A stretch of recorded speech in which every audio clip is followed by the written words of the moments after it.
So students, after watching this video, I hope आपको recall हो गया कि what is fibre, history of fibre, history of clothing material and what is fabric, what is yarn.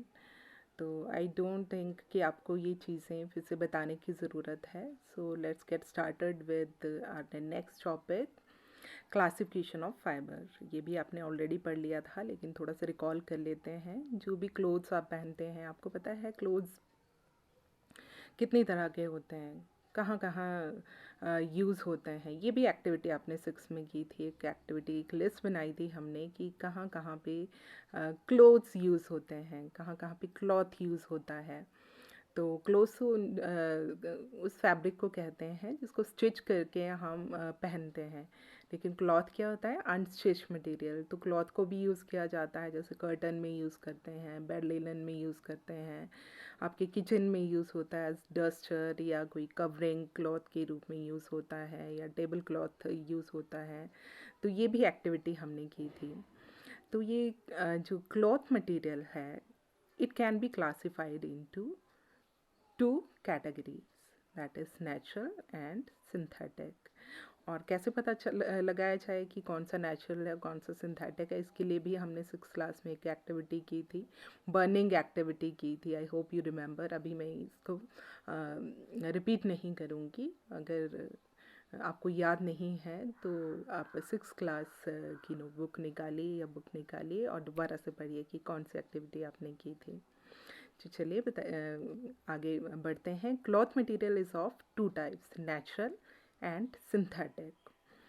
Natural fiber is that fiber which we get from plants and animals. अब nature में तो बहुत सारी चीज़ें होती हैं, but fibre which we get from plants and animals is called natural fiber.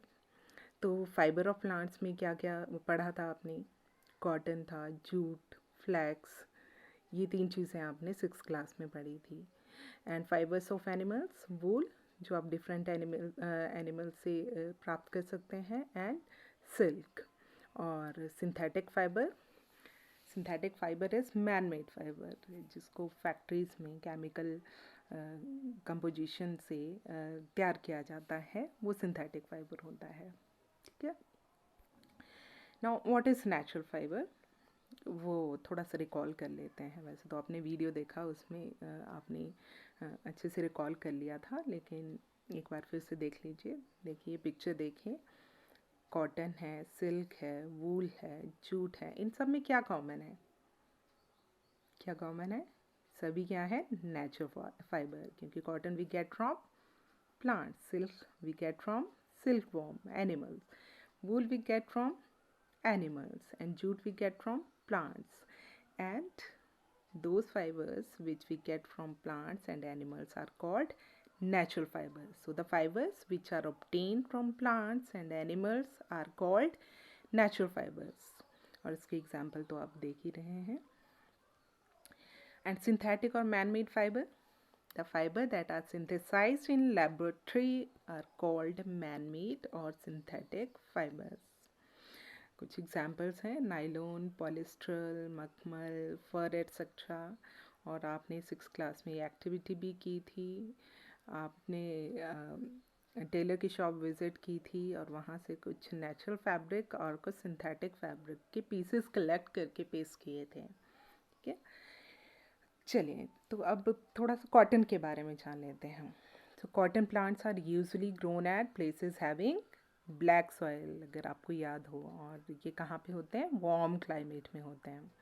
The fruits of the cotton plant are about the size of a lemon, and after maturing the balls burst up open and seeds covered with cotton fibers can be seen. From these balls cotton is usually picked by hands. ये आपने 6th class में पढ़ लिया था। Then you had studied about the process of making cotton fiber. Field से fibre को collect कर लिया जाता है, कॉटन बॉल्स को कलेक्ट कर लिया जाता है और उनको फिर कन्वर्ट कर दिया जाता है फाइबर्स में। और फाइबर्स को फिर स्पिनिंग करके थ्रेड्स में कन्वर्ट कर दिया जाता है, लॉन्ग थ्रेड्स में, जिसको यार्न कहा जाता है।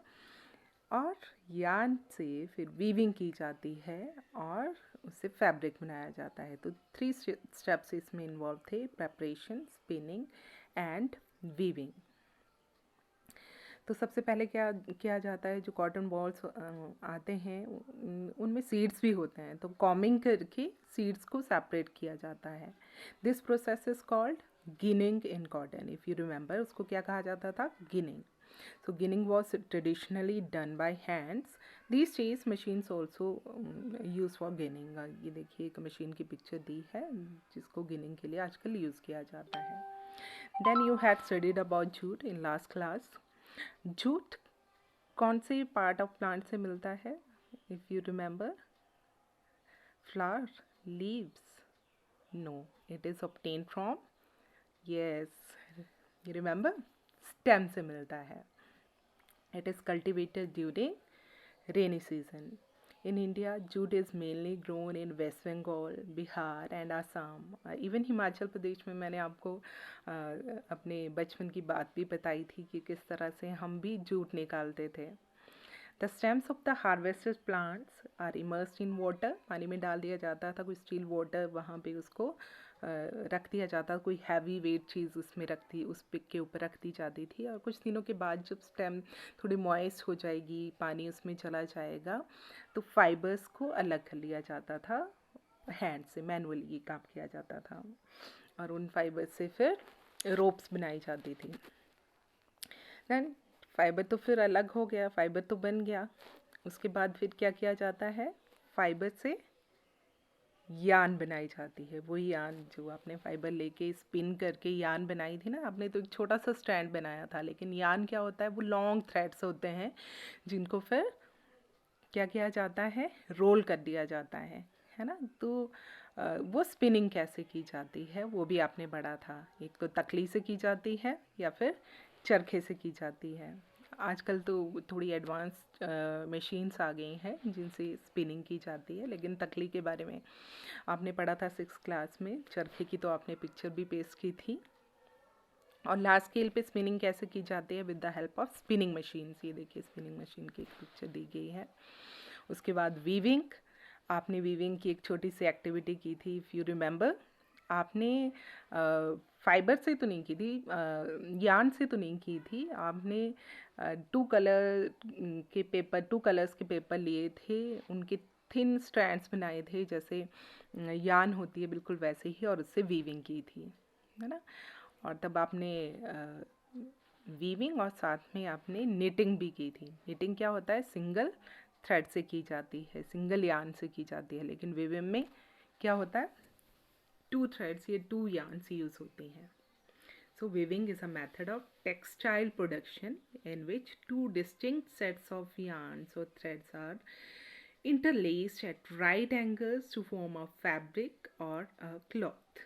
Other methods are knitting, crochet, felting and braiding or plaiting. So the longitudinal threads are called the wrap and the lateral threads are called the weft or filling. अगर आप इसके बारे में और जानना चाहते हैं कि किस तरह से होती है, तो एक छोटा सा वीडियो मैं आपको पोस्ट कर दूँगी, ठीक है। तो ये आपका होमवर्क है। Before proceeding to animal fibre, you have to do this homework. Define natural fibers, give examples, write down the main difference between weaving and knitting, write down about the climate necessary for cotton production, what is retting, what is spinning, what is ginning, and write down the names of Indian states that are famous for jute production. तो animal fibre शुरू करने से पहले आपको ये homework करना है।